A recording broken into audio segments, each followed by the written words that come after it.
Bonjour, je suis Fabrice Preux et avec mon camarade DJ Mott, nous venons d'être exclus de la France Insoumise par un comité Théodule, disons plutôt par un politburo, qui nous a envoyé un mail péremptoire la semaine dernière de 3-4 lignes nous accusant de tous les maux, notamment d'homophobie et de violence, et sous-entendu de racisme, d'antisémitisme et de sexisme, et j'en passe. Ce comité de respect des principes, qui d'ailleurs ne respecte pas ses propres principes, puisqu'il doit organiser, quand il y a une plainte qui était déposée auprès de lui, une médiation entre les parties. Bien sûr, que nenni, aucune médiation n'a été entreprise. Simplement, 2 coups de téléphone, un coup de téléphone pour moi à 20h30 un vendredi, par une dame de Marseille qui ne connaît absolument pas la région de la Sambre-Avesnois et qui ne connaît personne. Directement, elle me dit « Vous êtes coupable, j'ai des témoignages contre vous », sans me dire qui elle témoigne, de quoi ce qu'on me reproche, qui sont les témoins, qui sont les accusateurs, qui sont les victimes. On ne sait rien de tout ça. On me parle vaguement d'un épisode de violence qui n'a jamais existé. Mais on ne fait pas référence ni à l'homophobie, ni au racisme. Et mon camarade DJ, la semaine suivante, reçoit aussi un coup de téléphone de cette même dame, et qui lui dit à peu près la même chose. Et bon, nous attendons, comme nous avions un courrier qui avait été envoyé par 3-4 personnes de Maubeuge, dont un nouveau adhérent de la France Insoumise qui a adhéré juste après la victoire, la deuxième place de Mélenchon, mais on va dire la victoire sur Maubeuge, puisque Mélenchon fait 37% à Maubeuge, grâce aux militants historiques que nous étions, puisque nous avions quand même un bon groupe de la France Insoumise sur Maubeuge. Et ces militants se permettent de nous accuser, entre autres, de harcèlement, d'injures, de violence, sans apporter aucune preuve. Et c'est dans ce mail péremptoire, ce mail qui est une honte, dont on vire 2 militants historiques qui sont militants de la France Insoumise depuis 2016 et qui avaient déjà fait la campagne de Mélenchon en 2012. Et mon camarade DJ, comme moi-même, nous étions militants à la CGT depuis très très longtemps, donc ça veut dire des dizaines et des dizaines d'années de militantisme qui sont salis par des personnes qui ne contrôlent rien de ce qu'on leur raconte, parce qu'en fait, il s'agit d'une cabale politique. C'est une cabale politique menée d'un bout à l'autre. Tout est construit. Pourquoi? Le tout, c'est de comprendre le pourquoi. Pourquoi? C'est parce que, en fait, dans les dernières élections législatives, malgré la décision des militants locaux, on nous parachute un individu qui nous vient de Lille, que personne ne connaît. Nous n'avons rien contre cette personne, c'est la méthode qui pose le problème.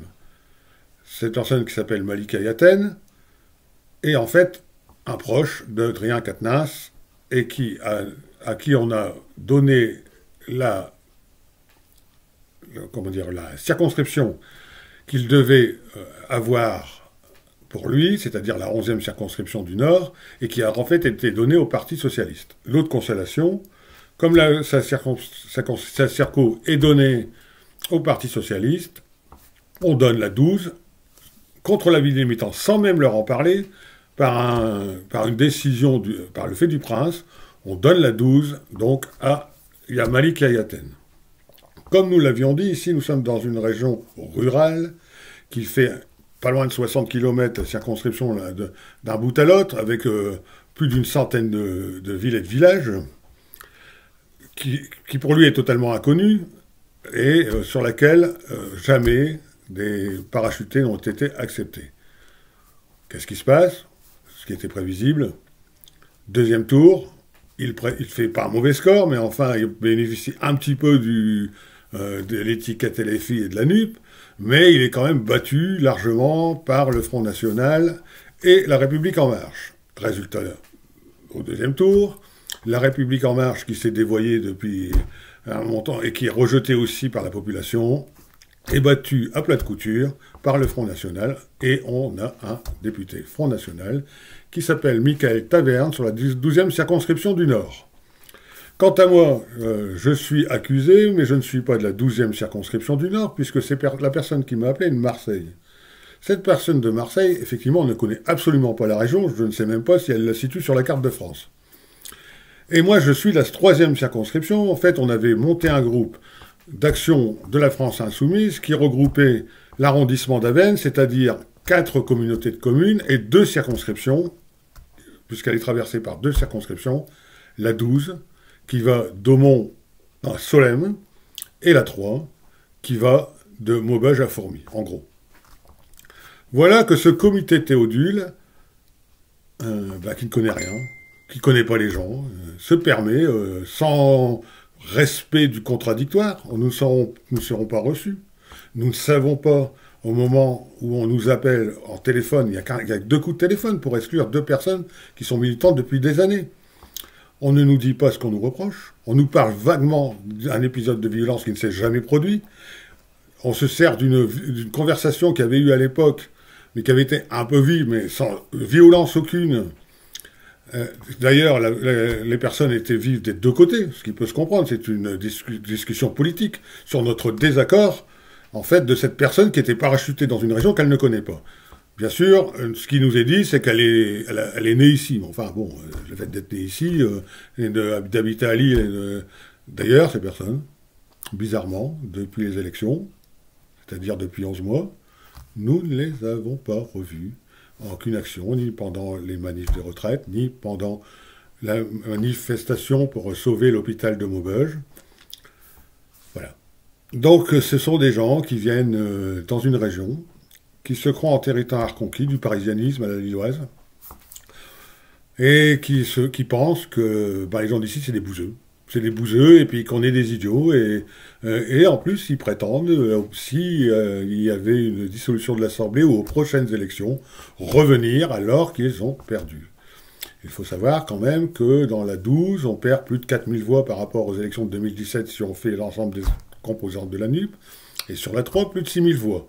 La 3, cette décision qui a été prise par, pareil, par le National, elle est donnée alors que Mélenchon y arrive 2e, juste derrière le Front National, grâce au travail du militant, et premier à Maubeuge avec 37% des voix, la 12, elle est donnée au Parti Socialiste qui fait moins d'1%, à Sophie Villette.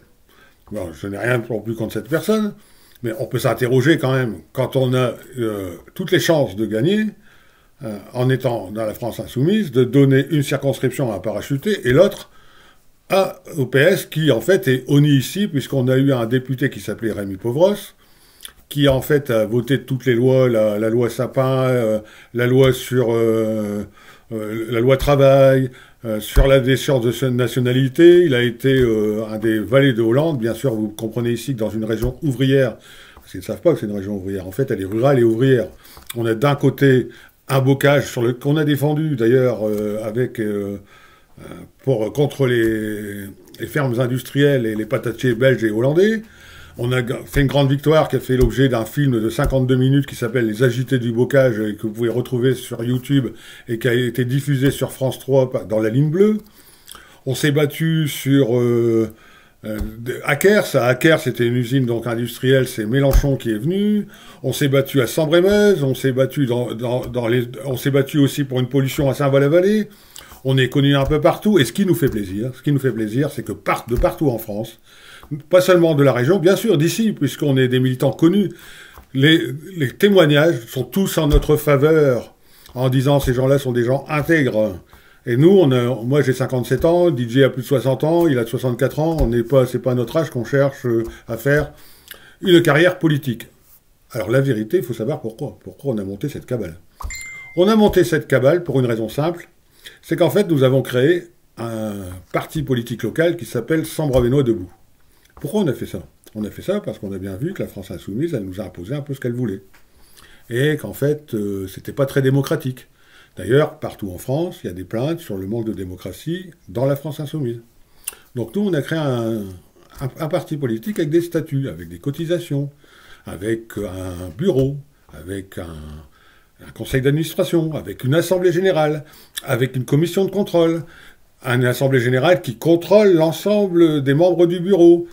On a pris des engagements. on vit de façon démocratique, puisque notre idée, c'est l'auto-organisation politique à partir des gens du territoire, de leurs besoins, de ce qu'ils veulent, pas de ce que on veut leur imposer. Bien sûr, notre parti est clairement anti-raciste, il est antifasciste et il est clairement antilibéral. Par contre, on n'impose pas aux gens ce qu'on veut, donc on veut discuter avec eux. Ça plaît pas à la France Insoumise. Ça plaît pas parce que l'auto-organisation, ça leur fait peur. Mais si on regarde le mouvement des retraites, si on ne se remet pas avec les syndicats, mais pas pour les contrôler, avec les syndicats pour venir en aide, si on ne discute pas avec les associations et si on ne discute pas avec les citoyens du territoire, ben que pensez-vous qu'il va arriver? Ben, ce qui est arrivé dans la 12, c'est-à-dire le fascisme. Ici, dans la 3, on est passé de justesse, c'est Benjamin Sainte-Huile, que vous devez connaître, qui est du groupe Lyotte. Heureusement d'ailleurs qu'il était là, parce que s'il n'avait pas été là, on aurait aussi un député du Front National. C'est certainement pas la candidate du Parti Socialiste qui aurait battu le Front National. Parce que M. Sainte-Huile, même si on est en désaccord politique, M. Sainte-Huile, il s'est battu bec et ongle. Elle, rien du tout. Une petite réunion publique où elle a parlé à peine 5 minutes, quelques tracts distribués, une campagne vite fait. Effectivement, on ne pouvait pas y arriver. Dans la 12, c'est pareil. Dans la 12, M. Malik Ayaten, qui est à Lille et habite à Lille, c'est pas simple, on le comprend. Il vient que les week-ends, il distribue quelques tracts, il se croit à Lille, il fait une campagne à la lilloise, sauf qu'ici, bah, c'est pas du tout. Nous, c'est une grande... la Circo, la 12, elle est très longue, comme la 3. La Circo, elle va plus au sud de Solesmes, pour ceux qui connaissent, jusqu'au Mont. Elle est d'ailleurs sur 2 territoires, une partie du Solémois et une partie de la Sambre-Avesnois. La 3, elle va de Maubeuge à Fourmies. Et ils sont arrivés en terrain conquis et n'ont fait campagne que le week-end en croyant que ben, ça y allait. Puis suivez-moi derrière mon grand panache blanc et je vais remporter les élections. Ben non, ça marche pas comme ça. Hein. C'est regrettable. Bien sûr, on ne peut pas se laisser insulter. Hein. Pour des militants qui ont milité, enfin, il faut savoir que DJ fait partie, par exemple, d'associations pour la mémoire. Il fait partie d'associations antifascistes. Notamment sur des associations de la mémoire sur la guerre 39-45. Moi, j'ai accueilli des Roms à la maison. J'ai travaillé avec le comité de sans-papiers 59, avec Roland Diane, notamment lors de la venue de la marche des sans-papiers. Et j'ai même pris des risques, puisque j'ai failli me retrouver en garde à vue pour avoir logé des sans-papiers dans des tentes. Bon. Peu importe, ça veut dire que quand même, on se sent insulté, on se sent dans notre âme de militant, mais aussi dans notre honneur d'homme. Donc on ne va pas laisser passer, on envisage bien sûr de déposer une plainte, on réfléchit de la façon de la déposer, ça sera une plainte en diffamation publique. Est-ce qu'on l'a déposé contre X? Est-ce qu'on l'a déposé au nom de personne? On ne sait pas trop, puisque en fait, on a une vague lettre qui a été faite, je vous dis, par quelques individus, mais dont les reproches qui nous sont faits pour notre exclusion n'apparaissent pas dans la lettre. Là, on parle de harcèlement, on ne sait pas ce que c'est, on parle d'insultes, bien sûr, sans jamais apporter aucune preuve. Et les preuves ne sont pas données. Donc voilà, c'est un tribunal politique, on peut appeler que ça, hein, un politburo. C'est un procès à la Staline qui nous a été fait. Donc ben voilà, je pense que on reste à votre disposition. Donc on a une page qui s'appelle Sambre-Avesnois debout. Nous avions une page qui s'appelait Insoumis en Sambre-Avesnois sur Facebook aussi, qui existe toujours, mais sur laquelle on peut vous répondre. Vous pouvez nous contacter. Sur Sambre-Avesnois debout, vous pouvez nous contacter pour plus d'informations. On appelle tous ceux, parce qu'on sait qu'on n'est pas les seuls, vu qu'il y a un tas de témoignages qui nous sont parvenus, on sait qu'on n'est pas les seuls qui avons subi ce genre de méthode. Ces gens qui ont subi ce genre de méthode, ils peuvent nous contacter. Pourquoi pas créer un collectif? C'est possible de créer un collectif, en fait, de victimes de ce genre, des méthodes de la France Insoumise, pour être clair. Et on leur conseille, hein, tout ce qu'on peut leur conseiller, c'est de faire comme nous, parce que nous, ça a été notre assurance vie. C'est de créer un parti politique local avec ses propres statuts sur lequel ils n'ont plus aucune possibilité d'agir. Donc nous sommes toujours attachés au programme de la France insoumise, puisque nous l'avons défendu. On ne change pas d'idée comme ça, quoi. Mais même si nous, on les mettra au niveau local. Mais il faut savoir que on n'accepte pas les méthodes antidémocratiques. C'est plus possible, ça. Si la France insoumise ne se dote pas de statut, de règles démocratiques avec une réelle participation de ses militants, elle qui prône l'horizontalité, la Sixième République, et qui fait absolument l'inverse à l'intérieur de son propre fonctionnement, qui on peut dire est un fonctionnement dictatorial, puisque les militants n'ont rien à dire et que c'est un groupe d'individus dont on ne sait même pas tous les individus, qui en fait décident pour tout le monde, et si vous n'êtes pas content, on veut voir qu'une seule tête, et bien vous êtes exclu. Voilà ce qui se passe à la France insoumise. Je le regrette sincèrement parce que j'ai de l'admiration pour Jean-Luc Mélenchon. Je trouve que c'est un très grand orateur et c'est un homme qui apporte une culture politique et historique. Mais je regrette que le mouvement qu'il a initié est en train de... En fait, ce mouvement gazeux, c'est lui qui l'a appelé comme ça, le mouvement gazeux, c'est en train de devenir une usine à gaz et elle risque fort d'exploser l'usine. Je vous remercie, au revoir, merci de m'avoir écouté. Je vous dis, renseignez-vous, demandez des renseignements. Nous sommes prêts à en discuter et à vous rencontrer. Merci, au revoir.